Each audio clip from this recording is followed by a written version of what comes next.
My name is Nino Angelo M. Saranya, and me and my group mates were tasked to report on MELC 9, which is to identify the elements and levels of communication.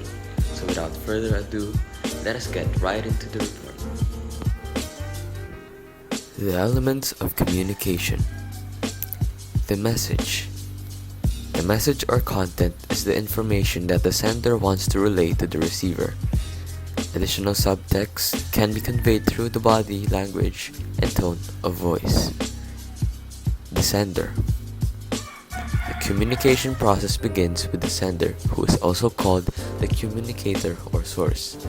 The sender has some kind of information, a command, request, question, or idea that he or she wants to present to others.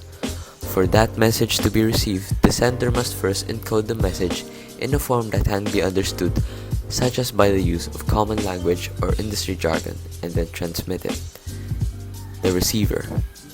The person to whom a message is directed is called the receiver or the interpreter.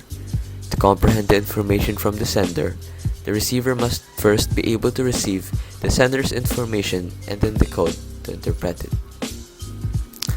The channel, also called as medium, is the means by which a message is transmitted.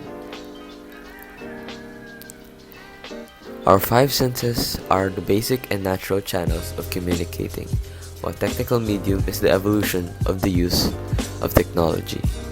Text messages, for example, are transmitted through the medium of cell phones.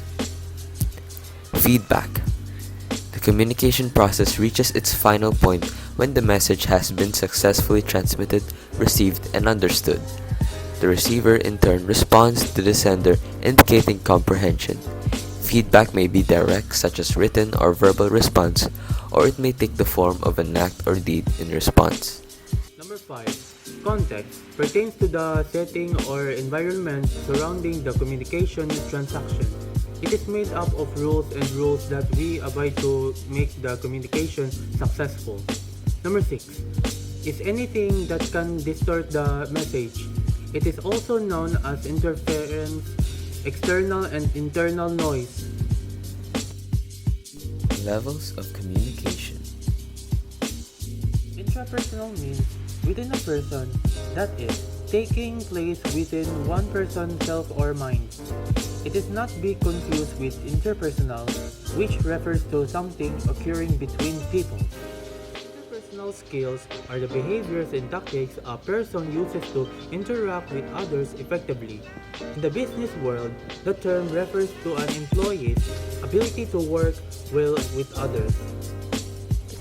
Group communication. It is communication among three or more people that is usually more formal in nature and is more oriented in fulfilling a task or achieving a goal rather than interpersonal communication.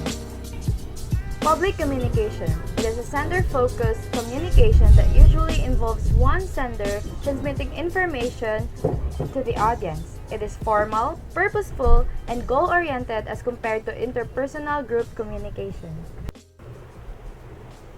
Mass communication. Message is transmitted to a potentially large audience across great distances with the use of a technological medium.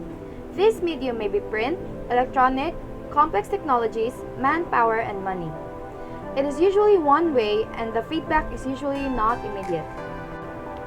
Computer-mediated communication. It is an alternative to face-to-face interaction. It takes place or is facilitated with the use of computers and the internet.